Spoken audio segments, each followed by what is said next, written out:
नए कमरों में पुरानी चीज कौन रखता है, परिंदों में अब पक्षियों के लिए पानी कौन रखता है।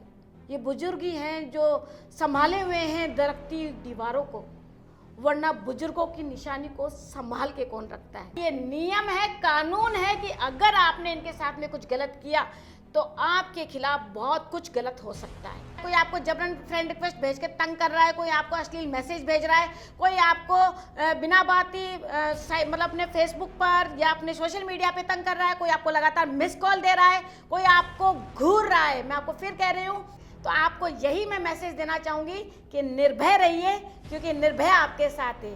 डरो मत, कॉल करो 1090। बिल्कुल। नमस्कार। कोरोना काल में काफ़ी तकलीफ़ों का सामना करना पड़ा है। लोग जो पहले जो हालात थे उनमें अब बदलाव भी आए हैं, और सबसे बड़ी इस बार जो जिम्मेदारी थी वो मेडिकल टीम के साथ साथ थी राजस्थान पुलिस की, जयपुर पुलिस की। लेकिन जयपुर पुलिस में इस बार आप लोगों ने देखा होगा एक नया रूप था, और नया रूप मैं इसलिए कहता हूँ कि जयपुर पुलिस की इस पूरी वर्किंग में एक नया नाम और एक नया चेहरा सामने आया था, और वो आया था निर्भया स्क्वाड के नाम पर।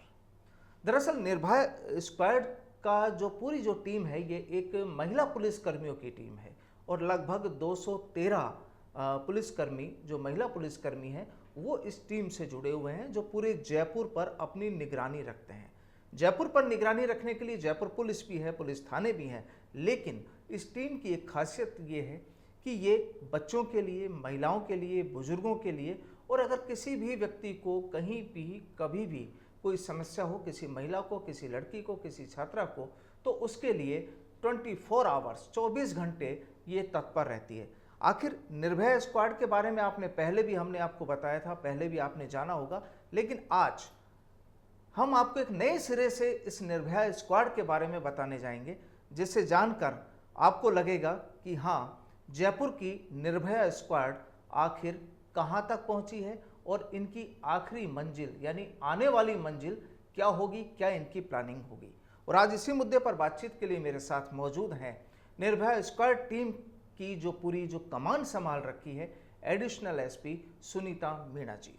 सुनीता जी, आपका बहुत बहुत स्वागत है। Thank you. सबसे पहले जानना चाहूँगा निर्भया के बारे में। लोगों ने पहले भी जाना है, लगातार जान रहे हैं, रोज़ आए दिन प्रचार माध्यमों के जरिए भी लोग जानते हैं, लेकिन यहाँ पर एक 3 जो चीज़ें जो सामने आई हैं ओल्ड एज पर्सन्स के लिए, महिलाओं के लिए और बच्चों के लिए। अब मैं जानना चाह रहा हूँ आपसे कि आखिर इस कोरोना काल में तो आपने पूरी मेहनत की, आपकी टीम ने पूरी मेहनत की है, और लोगों ने इसको देखा भी है, लोगों ने खूब फूल भी बरसाए हैं, आप लोगों को मालाएं भी पहनाई हैं। लगता है कि आप भी उससे आप में भी जोश हुआ और आपने भी 2 कदम आगे बढ़कर काम किया। लेकिन चूंकि अब कोरोना का धीरे धीरे मामला कम होता जा रहा है, पहले की मुश्किलें अब कुछ आसान हो रही हैं, अब जिम्मेदारियों को आने वाले टाइम में कि निर्भया का नाम पब्लिक के बीच में, लोगों के बीच में लगातार बना रहे, आखिर किस तरीके से आने वाले वक्त को अब आप लेते हैं? देखिए, आप सभी जैसे जानते हैं कि निर्भया हमारी महिला ऑफिसर्स की टीम है, जयपुर पुलिस की टीम है, और वास्तव में ये एक गश्ती दल है, महिला गश्ती दल, लेडी पेट्रोलिंग टीम, जो लगातार पूरे जयपुर में, इनको हमने बीट क्षेत्र बांट रखे हैं, उन क्षेत्रों में लगातार ये गश्त करती है। जब भी किसी को भी कोई परेशानी है वो उनसे बताते हैं तो उसमें तुरंत समाधान करने में ये सक्षम हैं। और निर्भया स्क्वाड के बारे में आपको यह भी पता है कि ये लड़कियां वास्तव में, इनको बहुत अच्छी ट्रेनिंग हमने दी हुई है। ये मार्शल आर्ट में दक्ष हैं, इनको सेल्फ डिफेंस की सारी टेक्निक्स आती हैं, और एक लड़की 10 पर भारी है, तो इतनी सक्षम ये नारी हैं जो कि आपको ब्लू ड्रेस के अंदर लगातार सायरन बजाते हुए स्मार्ट सी मोटरसाइकिल पर ये स्मार्ट कॉप आपको नज़र आती हैं। इनके पास में फर्स्ट एड बॉक्स भी है, तो इनके पास में अपना हथियार भी है, तो इनके पास अपना पेपर स्प्रे भी है, खुद का बचाव करने में भी सक्षम है, और महिला और बच्चों का करने में भी पूरी तरीके से सक्षम है। अभी जो हम लोग रिसेंटली कोरोना के अंदर हम लोगों ने जो काम किया जनता को जागरूक करने का, जो अभी भी चूंकि कोरोना खत्म नहीं हुआ है तो अभी भी हम लोग जनता को जागरूक करने के अंदर प्रयासरत हैं, और इसके साथ साथ ही जो हमारा डेली का काम है वो भी हम कर रहे हैं।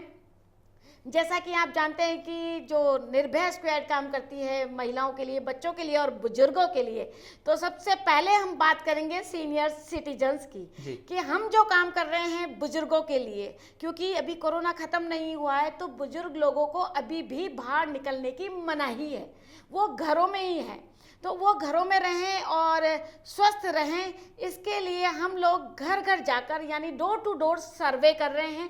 और अभी तक हमने लगभग 24,000 बुजुर्गों को चिन्हित किया है और ये वो बुजुर्ग हैं जो एकल हैं, यानी कि अकेले रह रहे हैं, अकेले बुजुर्ग हैं, चाहे वो महिला हैं, पुरुष है या दंपति हैं जो किसी भी कारण से अकेले रह रहे हैं, चाहे उनके बच्चे जो हैं नौकरी के चलते उनके बाहर छोड़ के गए हैं या उनकी 2 लड़कियां थी, उनकी शादी हो गई इसलिए उन्होंने अकेले रहना पड़ रहा है, कोई भी मजबूरी रही हो लेकिन वो लोग अकेले रह रहे हैं। तो ऐसी परिस्थितियों में कि जब भी कोई रात को भी अगर उन्हें कोई इमरजेंसी आ जाए, मेडिकल इमरजेंसी आ जाए या कोई उनके घर में किसी भी प्रकार का क्रिमिनल घर घुस जाए, चोर उच्चका घुस जाए, तो वो क्या कर सकते हैं, उसके लिए हमने क्या किया है, उन्हें घर घर जाकर उन्हें एक तो सारे कानूनों के बारे में जानकारी हम दे रहे हैं, अपना नंबर उनके साथ एक्सचेंज कर रहे हैं, साथ ही राजकॉप ऐप है हमारा, वो हम उनको डाउनलोड करा रहे हैं जिसमें एक पैनिक बटन है।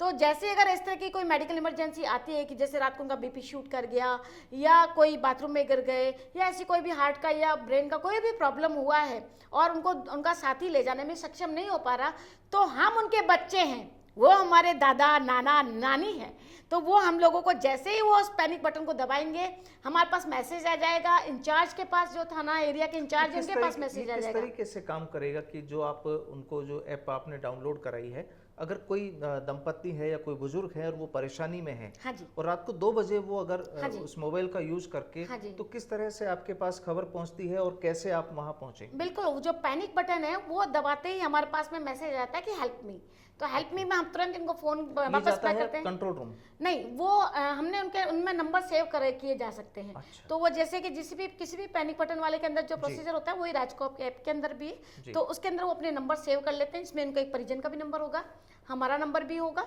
और इंचार्ज थाना इंचार्ज का नंबर भी होगा। जो उस इलाके को जो देख रही है उन लोगों के पास वो नंबर होगा। बिल्कुल बिल्कुल, उनके पास ये पहुंच जाएगा। और इसके अतिरिक्त अगर वो डायरेक्ट कंट्रोल रूम को भी इन्फॉर्म करते हैं तो भी उनकी मदद हो जाएगी, यानी कि जैसे ही हमारे पास इंफॉर्मेशन आएगी पुलिस उनके द्वार पर और समस्याओं का समाधान हो जाएगा।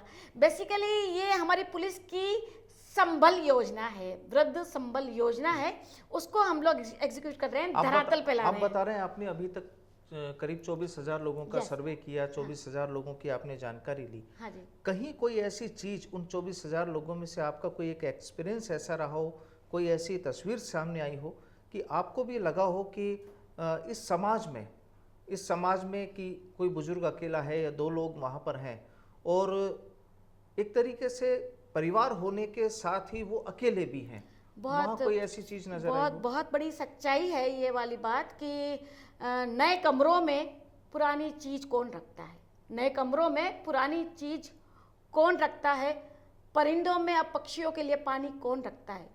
ये बुजुर्ग ही हैं जो संभाले हुए हैं दरकती दीवारों को, वरना बुजुर्गों की निशानी को संभाल के कौन रखता है। बिल्कुल, ये इतनी बड़ी सच्चाई है। जब हम लोग डोर टू डोर सर्वे करने निकले तो समाज की एक सच्चाई भी हमारे सामने ये आई कि कुछ बुजुर्ग ऐसे थे जिनका कि खुद का परिवार था, खुद लोग जो थे जिन्होंने उस मकान को तैयार किया, जिसने उस घर को घर बनाया, वो व्यक्ति गैरेज पोर्शन में रह रहे थे।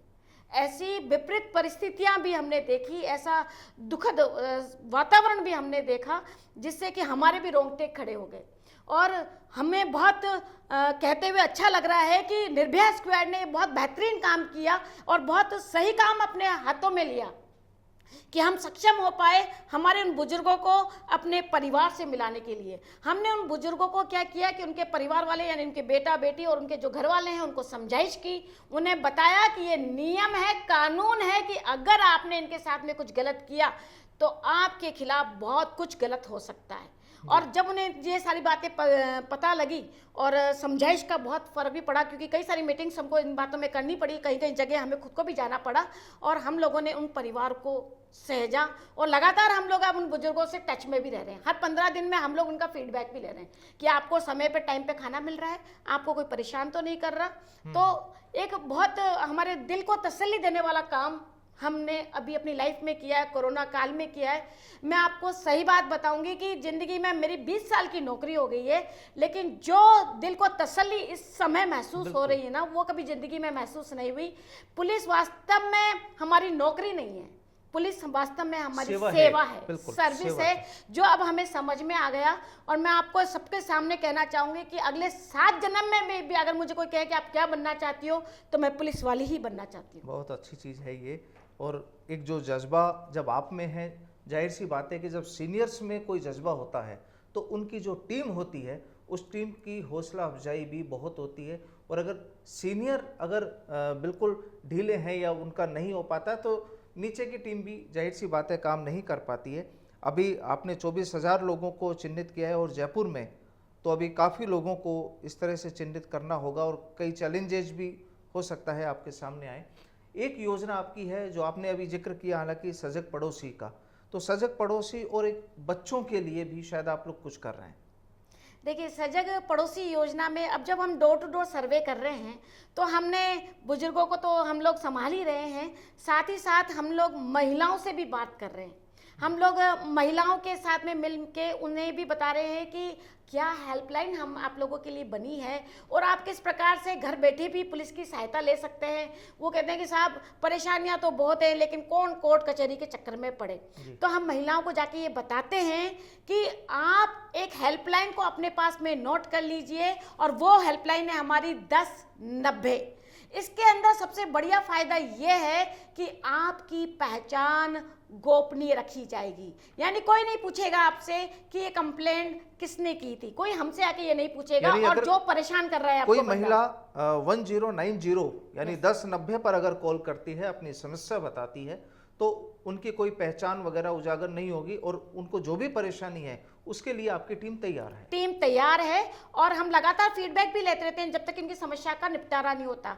तो यानी कोई भी व्यक्ति अगर आपको परेशान कर रहा है, कोई आपको जबरन फ्रेंड रिक्वेस्ट भेज के तंग कर रहा है, कोई आपको अश्लील मैसेज भेज रहा है, कोई आपको बिना बात ही मतलब अपने फेसबुक पर या अपने सोशल मीडिया पे तंग कर रहा है, कोई आपको लगातार मिस कॉल दे रहा है, कोई आपको घूर रहा है, मैं आपको फिर कह रही हूँ, वो उन सभी कारणों को निपटारा करने के लिए निर्भया आ गई है। और उसके लिए सिर्फ आपको ये करना है कि 1090 नंबर हमारा है, वो आप याद रखिए और स्वयं भी काम में लीजिए जब आपको ज़रूरत है, और अपने साथियों को और लोगों को भी इसकी जानकारी दीजिए, क्योंकि यही वो नंबर है जिसके द्वारा हम हमारी बच्चियों को बिल्कुल सुरक्षित वातावरण दे सकते हैं। तो एक तो ये नंबर है और एक हमारा व्हाट्सएप नंबर भी है, क्योंकि मोबाइल का ज़माना है, तो आप इस नंबर को भी ज़रूर याद रखिएगा। हमारा नंबर है 7300363636।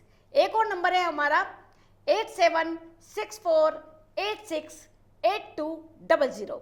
तो ये वो व्हाट्सएप नंबर है जिस पर कि आपको केवल हमें फ़ोटो खींच के भेज देंगे। आप केवल हमें कोई भी आपने एप्लीकेशन लिखी उसका फ़ोटो खींच के आप हमें भेज सकते हैं, कोई भी वीडियो बना के आप हमको भेज सकते हैं। तो ये चीज़ें हमारे पास में आ जाती हैं और उसके द्वारा हम उसकी गारंटेड कार्रवाई करते हैं। तो आपको अब थाने में जाने की ज़रूरत नहीं है। ऑनलाइन एफआईआर तो आप करा ही सकती हैं, लेकिन ऐसे छोटे छोटे मामले जिनकी वजह से आप परेशान हैं और थाने में भी नहीं जा पा रहे, इग्नोर कर रहे हैं, जिसकी वजह से उस बदमाश के हौसले बढ़ रहे हैं और वो बड़ा अपराध घटित करने की कोशिश में है, तो उसे वहीं रोकने के लिए निर्भया आपके साथ है। तो आपको यही मैं मैसेज देना चाहूँगी कि निर्भय रहिए, क्योंकि निर्भया आपके साथ है।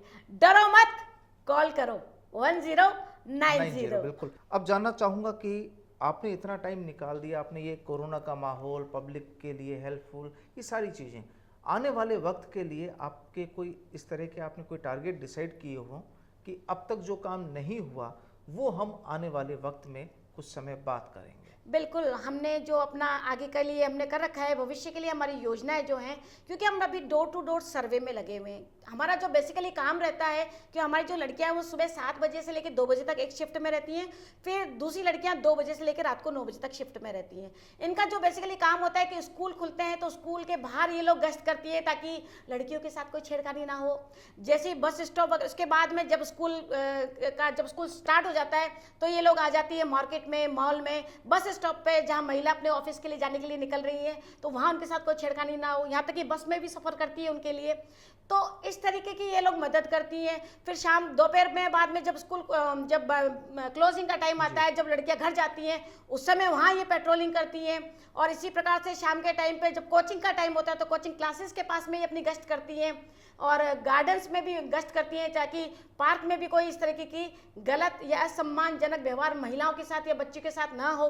शाम को जो डिस्को बार, पब वगैरह हैं, जो रेस्टोरेंट वगैरह हैं, उनके आसपास ये गश्त करती हैं। यानी लगातार इनका पेट्रोलिंग करने का काम, इनके बीट में कई सारे पॉइंट्स हैं जिन पे ये गश्त करती है और हम इन पे नज़र रखते हैं। तो बिल्कुल ये चीज़ अब जाहिर है और इसको सब जानते हैं कि पुलिस अपना काम करती है, लेकिन आपको और हमें भी पुलिस के साथ मिलकर काम करना होगा। जो ड्यूटी हम लोगों की है वो हम करें, जो ड्यूटी पुलिस की है वो पुलिस करे, और उद्देश्य केवल ये कि एक स्वस्थ और सुरक्षित समाज का निर्माण हो सके। आपका बहुत बहुत धन्यवाद सुनीता जी, आप शामिल हुए हमारे इस प्रोग्राम में।